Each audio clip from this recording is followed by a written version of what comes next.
sais, les problématiques de la malbouffe, de l'obésité, en fait, on voit apparaître des cas de diabète de type 2 chez des adolescents, chose qu'on voyait pas au cours des dernières années. Puis même ici au Québec, on voit ça, là. Et forcément, ça va réduire l'espérance de vie moyenne de la population, c'est sûr et certain.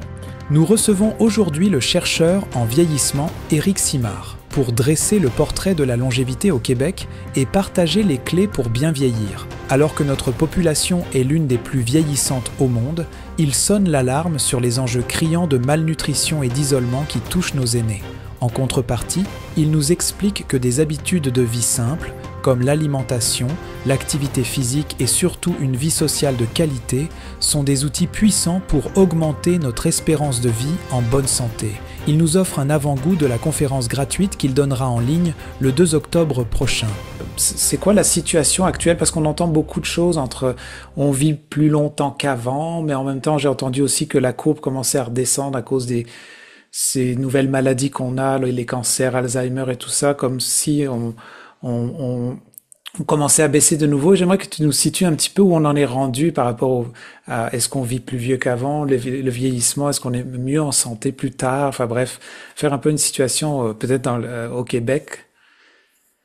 Côté longévité humaine, en fait, ce qui est intéressant de regarder, je te dirais honnêtement, c'est l'ensemble de l'Amérique du Nord. On peut bien sûr parler du Québec, là, qui est mieux positionné en tant que tel que les États-Unis, les Américains, hein, mais d'après moi, c'est pour une courte période de temps.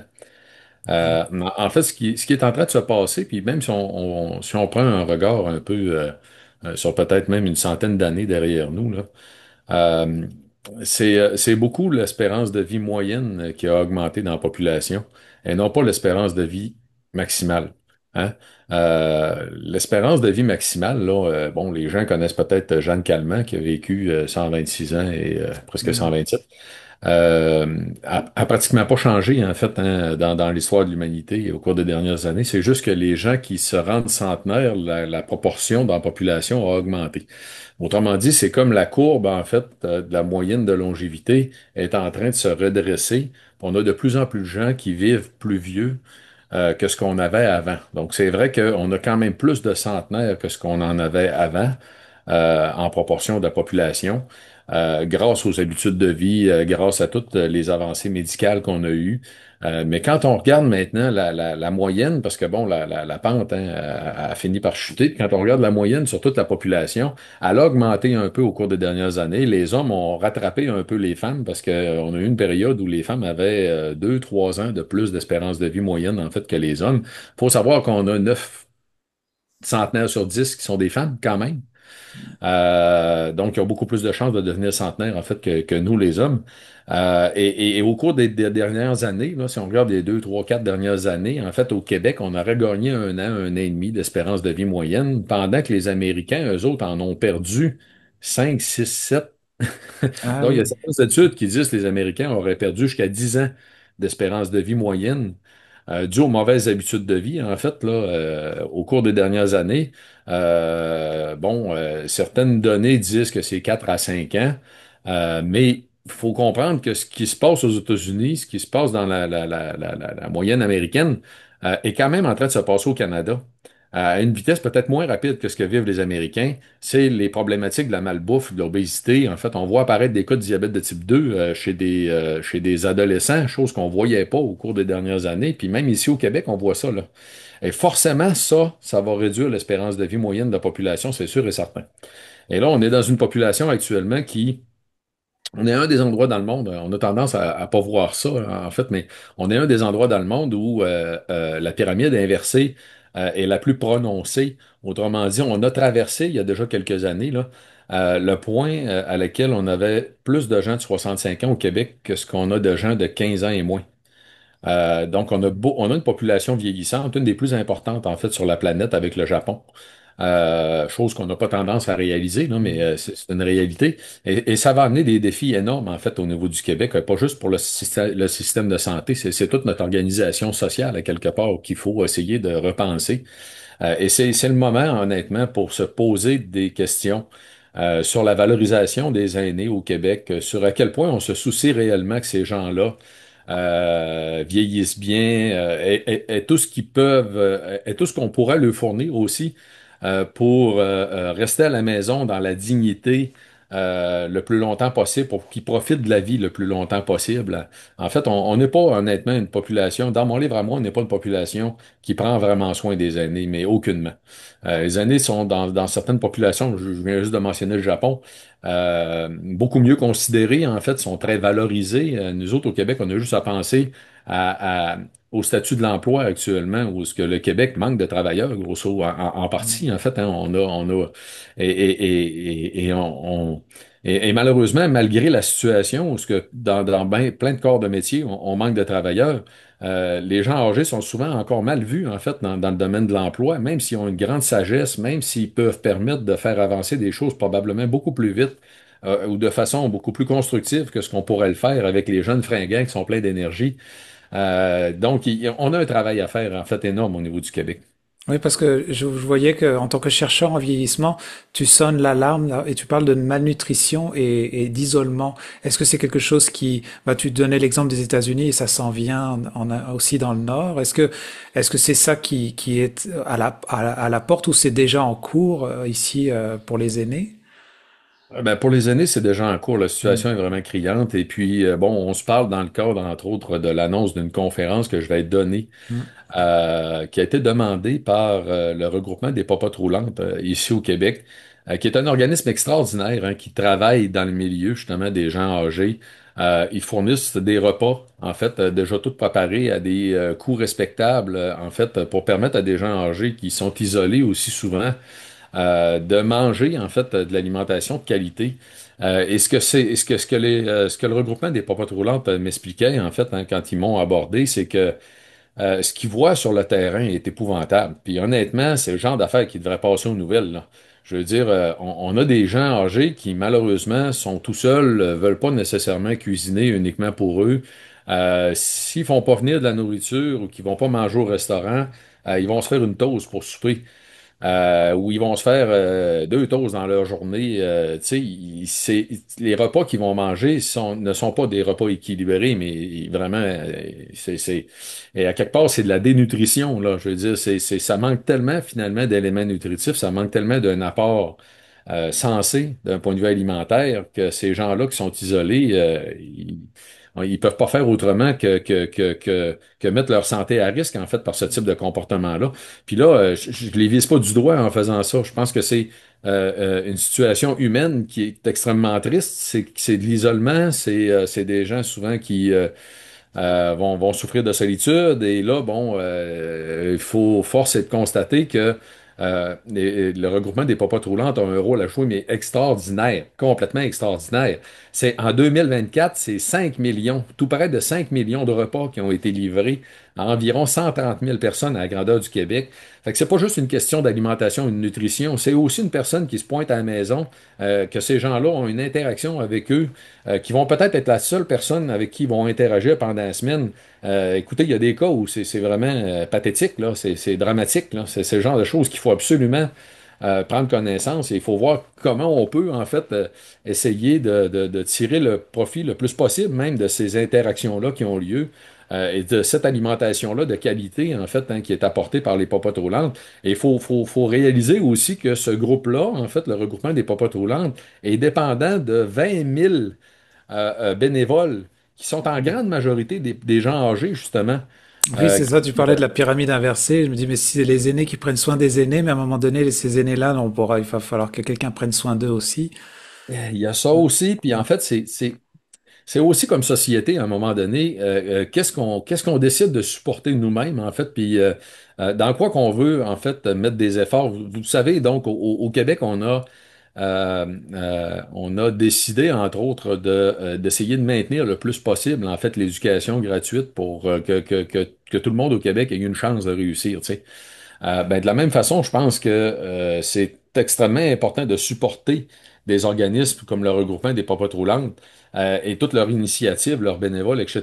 Parce que comme société aussi, on devrait se soucier de prendre soin de nos aînés, puis que tous les aînés aient une chance aussi de manger suffisamment, de manger correctement, en fait, et de oui, socialiser avec des gens qui participent aussi donc à rendre ces services-là. Écoutez, c'est un œuvre extraordinaire. Mhm.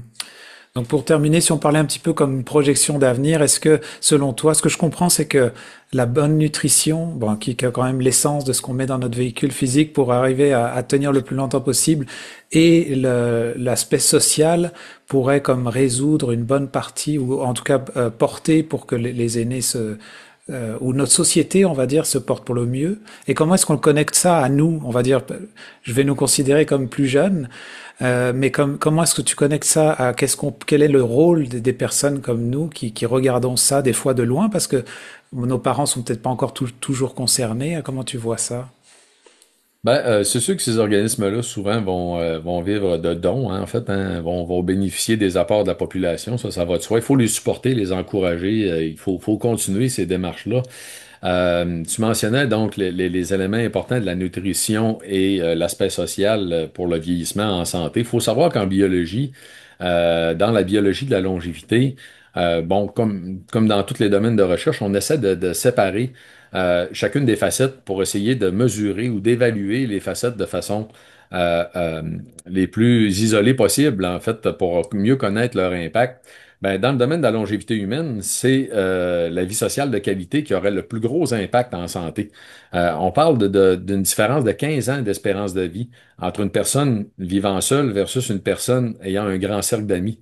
Donc, la vie sociale de qualité a vraiment un rôle à jouer énorme au niveau de la longévité, de la santé humaine. La nutrition, on n'a pas besoin de le rappeler, c'est une évidence.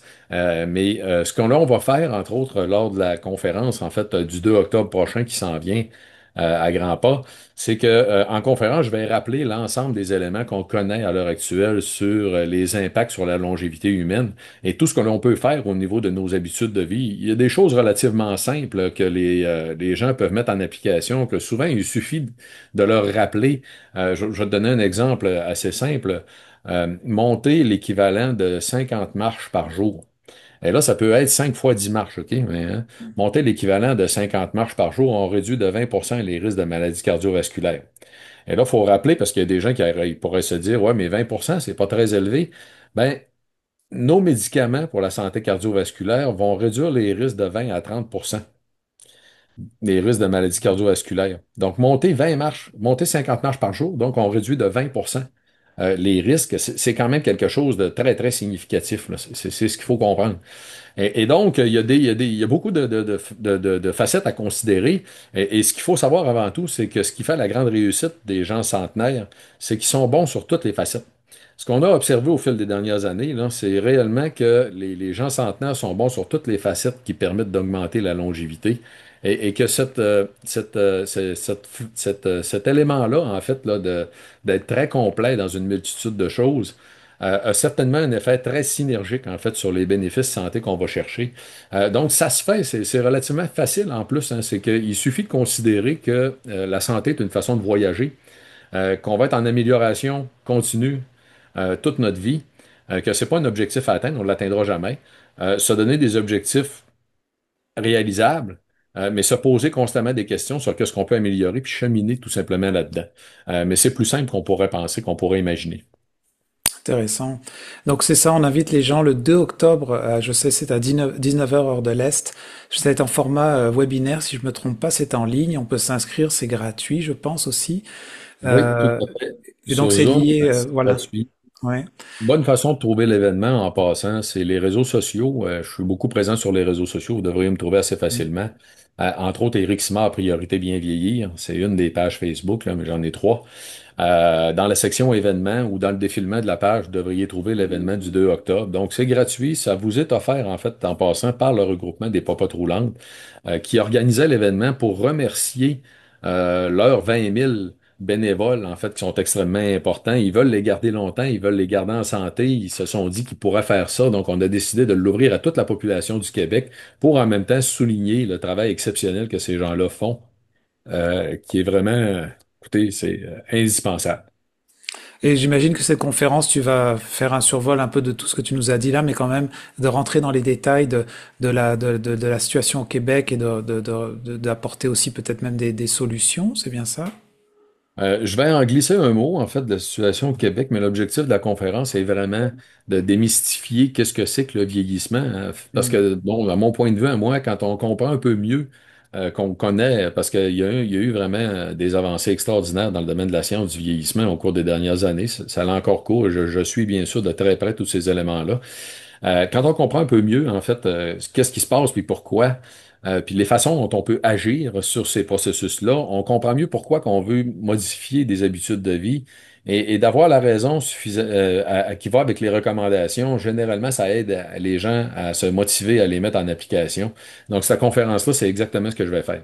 Je vais donner un portrait vraiment très complet de toutes les facettes, puis je vais être disponible, en fait, hein, aussi à la fin pour répondre à toutes les questions. Donc, on s'attend à avoir vraiment un très, très gros groupe en ligne, en fait, mais on a beaucoup de place. Donc, c'est gratuit, profitez-en, parlez-en aussi avec les gens que vous connaissez, les personnes âgées même, puis les moins âgés. On devrait y penser avant nécessairement d'avancer en âge, mais il n'est jamais trop tard pour bien faire, en fait, puis même modifier des habitudes de vie. Il y a une étude récente qui a montré, peut-être en terminant, là, que même à 80 ans, une personne qui mange mal, qui améliore son alimentation, peut espérer gagner encore 3,4 ans d'espérance de vie. Donc, au Québec, on a 84-85 ans de moyenne d'espérance de vie actuellement, là. Une personne de 80 ans qui mange pas bien, qui modifie son alimentation, à double quasiment le nombre d'années qui restait en espérance de vie, là. C'est ça qu'il faut comprendre, là. Cette personne-là, il lui reste 4 à 5 ans, techniquement, selon la moyenne de la population. Si on améliore son alimentation, elle vient de gagner 3,4 ans. Donc, c'est une étude qui démontre ça vraiment très clairement. Donc, il n'est jamais trop tard. Puis ça, on parle rien que de l'alimentation. Si vous ajoutez à ça l'activité physique, la vie sociale de qualité, la saine gestion du stress, de l'anxiété avec la qualité du sommeil, là, on a un portrait gagnant, en fait, hein, pour augmenter énormément notre espérance de vie. Ben, merci beaucoup Eric Simard pour ton temps. Ça a été un grand plaisir. Merci à vous.